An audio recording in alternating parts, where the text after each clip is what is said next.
So our first 2 weeks, 2 competitive weeks of the season have been great. San Diego gave us the opportunity to train in some great weather and then compete in what we also thought was good weather. The people in San Diego thought it was crappy weather, but we were happy with 62 degrees and sunny, especially considering what we came back to and what we have to expect in the next coming weeks.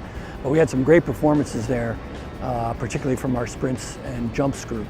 And then the next weekend we sent some people to the Raleigh Relays and had some great performances from our middle distance and distance groups. We were training really hard in San Diego. We were doing lots of different workouts, just really trying to put in a lot of work to prepare for the outdoor season in the week leading up to the meet.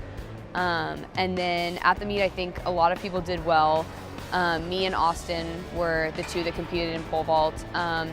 I did fine. It was a good start to the outdoor season and I'm pleased with it. I think San Diego was like mainly a training trip and we got like a lot of work done, and as a group I feel like we got a whole lot closer. And definitely like this group is like some of my best friends and like family almost. I feel like we had like phenomenal practices throughout the week. So I think it was a pretty successful trip. So that brings us to this weekend with the Mark Young Invitational. We're hoping for good weather. We're expecting the worst. We're really in preparation for what's coming on the next weekend, which is the Harvard-Yale dual meet here at Yale. But we're running a lot, all of our field eventers will be competing.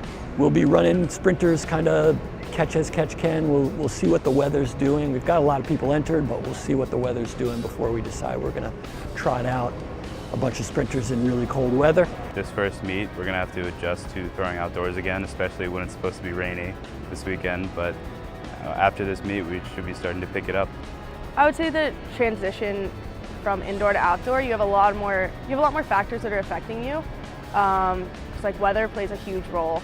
If it's cold out, like it's a lot harder to stay warm than it is when you're just competing indoor. Wind also affects the field events a lot. So you have to be very diligent in drying it off, making sure it's clean, getting your footing right in the circle, making sure everything's dry enough. Specifically, your approach is really, really important. And so a lot of times in practice, we don't even do full approach jumps. We just specifically work on our full approach run up because it's really like the amount of speed, the amount of like sort of composure you have going towards the bar really affects how well you jump, and as well as like your takeoff has to be like just right if you want to be able to clear it. We have the ability in the event of poor weather to come inside. We're really blessed to have a facility that's as incredible as Cox Cage.